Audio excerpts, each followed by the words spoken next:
Bonjour, aujourd'hui dans cette vidéo je vais vous montrer comment je vais ranger tous mes outils. J'ai pas mal d'outils différents avec plein de boîtes différentes. Je commence à avoir quelques Festool avec un système de rangement systénaire qui est très bien. Donc je vais vous montrer comment fabriquer ces systénaires, enfin en tout cas essayer. Donc vous allez voir qu'on va faire de la découpe, de la bidouille, de l'impression 3D. Tout ça pour avoir des boîtes pour ranger mes outils le plus efficacement possible.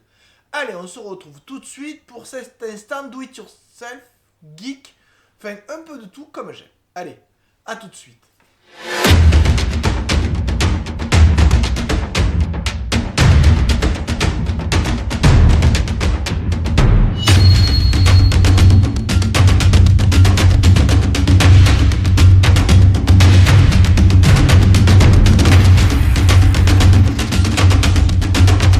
Donc pour faire un systénaire, première chose, il faut partir d'une planche. Il y a plein de vidéos qui vous montreront comment faire, mais moi j'ai pas ce niveau technique là. Puis je veux quelque chose de simple et de rapide à faire. Je ne vais pas passer 10 jours à faire une boîte. Il faut que je la fasse dans la journée, voire la demi-journée, ça sera encore mieux. Bon, ceci dit, en filmant, ça va être dur de le faire dans la demi-journée. Donc vous le voyez, j'ai une planche, c'est du contreplaqué de 10. J'ai des gabarits ici que j'ai imprimés sur papier avec une imprimante A3, imprimante que je présente quelque part par ici. De la bombe cette machine. Donc je vais pouvoir découper, j'ai ici les côtés et j'ai aussi là, peut-être que si je le montre, non je le montre ici. Et j'ai aussi là des impressions 3D qui me permettront de faire les fixations. C'est ce que j'ai utilisé pour ma Festool mobile que j'ai mis sur ma planche. C'est des choses qui vont se mettre là dans les systénaires déjà existants pour pouvoir les accrocher les uns aux autres. Donc là il n'y a pas tout. Donc je vais utiliser de la découpe et de l'impression 3D pour faire des boîtes qui seront compatibles systénaires et qui me permettront de les empiler de façon assez simple. Donc j'ai prévu pour l'instant une boîte qui va faire 12 de haut, ça correspond plus ou moins à ça. Je ne sais pas ce que ça va donner. Je vais essayer d'en faire deux d'un coup, quitte à en faire, autant en faire deux. Donc première étape, je vais découper grossièrement les planches et après je fixerai ces planches grossièrement coupées les unes avec les autres. Je vais coller les gabarits sur la planche et je vais découper de façon précise et après on passera à l'assemblage. Mais on se retrouve juste après la découpe. Les découpes. Alors ça y est, j'ai fait toutes mes découpes. Je vous ai dit à quel point ma Festool plongeante était fantastique. Bon bref. J'ai fait toutes mes découpes et vous voyez que j'ai mes planches ici. Donc les 4 planches ici pour faire le fond et le dessus. Alors peut-être que 1 cm c'est trop épais, mais bon. Faut bien essayer quelque part. Et là toutes mes planches pour faire le côté. Donc je vais dans cette étape aligner mes planches les unes avec les autres, vous voyez, pour être sûr d'avoir quelque chose de bien carré, de bien fait. Et une fois que mes planches seront correctement alignées, je vais les fixer avec des vis carrément à travers. Ouais, j'aurais pu mettre du papier collant, etc. Mais bon, vu que c'est pas un truc qui va nécessiter une finition énorme, avoir des trous de vis, c'est pas gênant. Donc je vais bien aligner mes planches ici, ici. Et une fois que j'aurai fait ça, je colle le gabarit dessus et je découpe en suivant le gabarit. Les gabarits. Bon. Allez, c'est parti.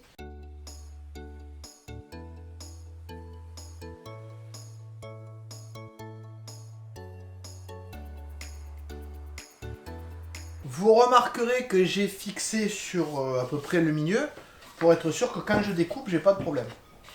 Voilà, donc là j'ai un bord qui est bien propre. Même chose avec les autres planches.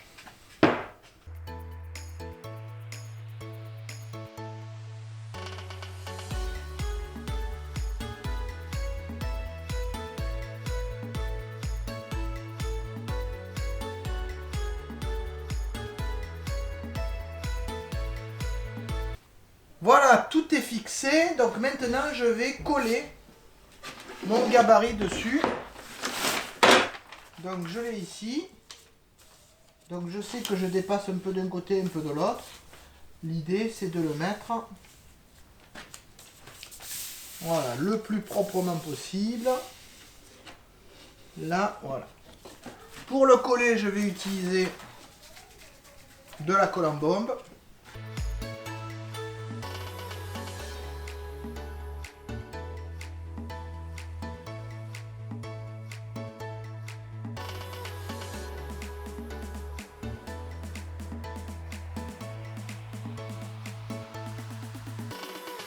Donc tout est prêt, il ne me reste plus qu'à passer à la découpe. Là, je vais le faire avec la scie à onglet. Et là, je vais le faire à la scie sauteuse très délicatement. Ou peut-être à la fine, je ne sais pas encore. Non, je pense à la scie sauteuse, ça sera mieux. Bon, mais il n'y a plus qu'à. Il n'y a plus qu'à. Je vais commencer par ça parce que je pense que c'est ce qui va me poser le plus de soucis. Bien, c'est terminé. Vous avez ici les lames, ici pour les côtés, que je vais couper à la scie à onglet, puisque vous voyez que ce sont des coupes droites. Et vous avez ici l'ensemble du fond et du dessus, puisqu'il y en a 4, donc c'est pour 2 systénaires, que je vais découper, parce que vous voyez que c'est irrégulier, je vais découper à la scie sauteuse. Je suppose qu'il faudra être très délicat pour être sûr d'être bien droit, mais ça sera, je pense, le plus simple. Bon, allez, maintenant, à la découpe, je vais commencer par ça, le plus délicat d'abord. Alors, pour couper 2 outils, la scie sauteuse que je règle en non pendulaire, je veux quelque chose de précis, et l'outil oscillant au cas où j'ai besoin. Voilà.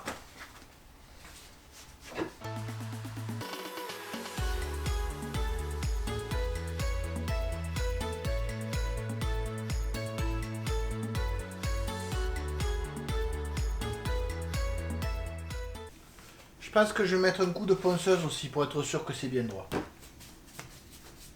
Voilà. Et après, je coupe les autres planches à la scie à onglet.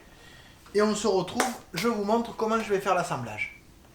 Alors, j'ai fait toutes les découpes. Vous voyez qu'elles sont ici. Enfin, il y en a une partie là. Et vous voyez comment, grâce à cette caméra, vous voyez comment je les ai placées.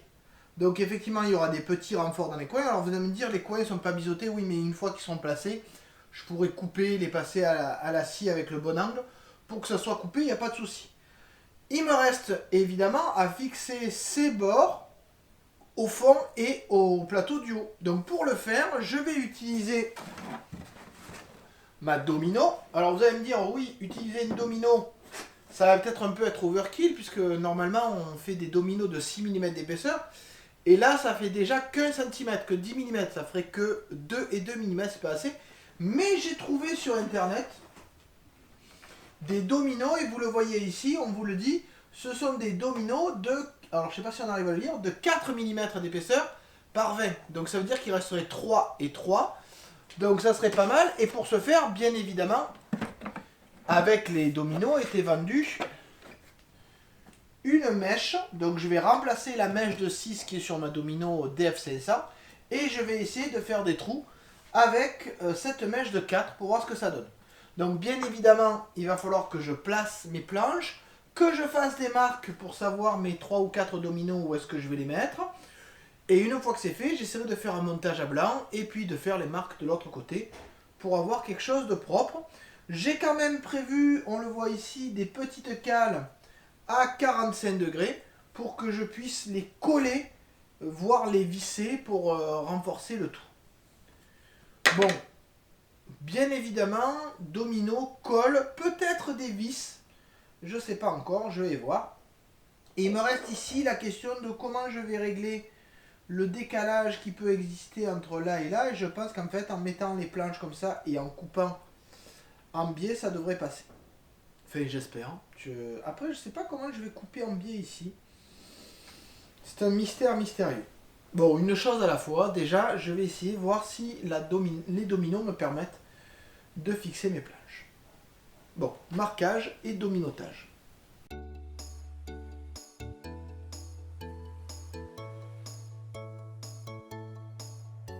Bon, on se retrouve quand j'ai tout mis en place. Et peut-être je vous montre comment on change une fraise sur une domino.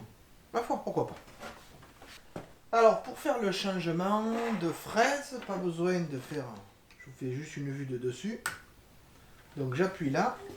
Vous voyez que ça permet de libérer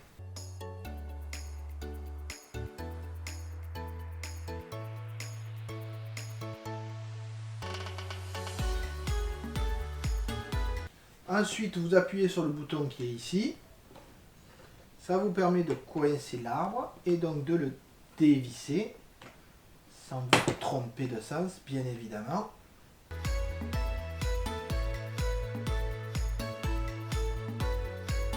Vous prenez votre nouvelle mèche, vous coincez l'arbre et vous le vissez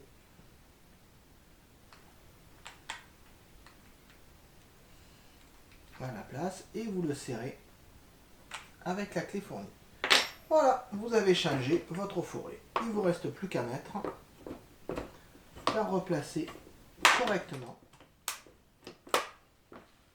Voilà, le changement est fait. Maintenant, il ne reste plus qu'à percer. Et ça, bien évidemment, vous le rangez pour pouvoir l'utiliser plus tard. Alors maintenant que ma fraise 4 mm est mise en place sur ma domino, j'ai placé d'abord ma planche qui va servir de fond et je l'ai placée au niveau, à fleur de mon établi, ce qui va me permettre de venir creuser ici en utilisant les marques que j'ai faites la dernière fois. Donc je vais creuser ici. Donc bien évidemment pour régler la profondeur, je l'ai fait avec le réglage de côté. Petit détail, bien évidemment, le réglage quand il y a écrit 15 mm, vous n'allez pas percer à 15 mm. Ça prend en compte l'épaisseur de la fraise et donc là, on doit percer aux alentours de 5-6 mm. Je suppose qu'ils ont enlevé 10 mm puisque je rappelle que les dominos ne font que 20.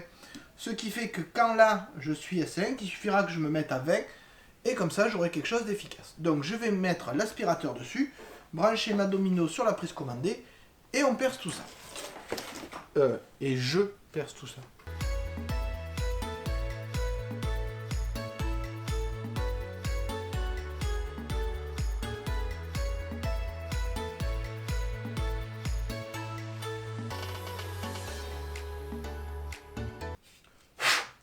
Alors voilà ce que ça donne. Voilà ce que ça donne. Les trous sont très bas. Je n'arrive pas à les faire plus haut. Il faudrait que je mette une cale par-dessus pour les faire plus haut. Mais j'ai peur de perdre l'alignement. Allez, on va voir avec ces 4 dominos si ça fonctionne.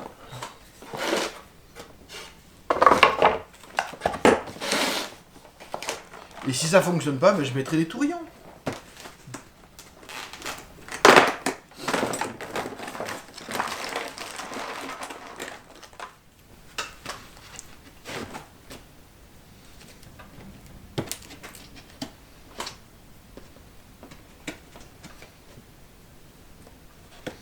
Alors je pense que le deuxième, je vais l'essayer avec des tourillons.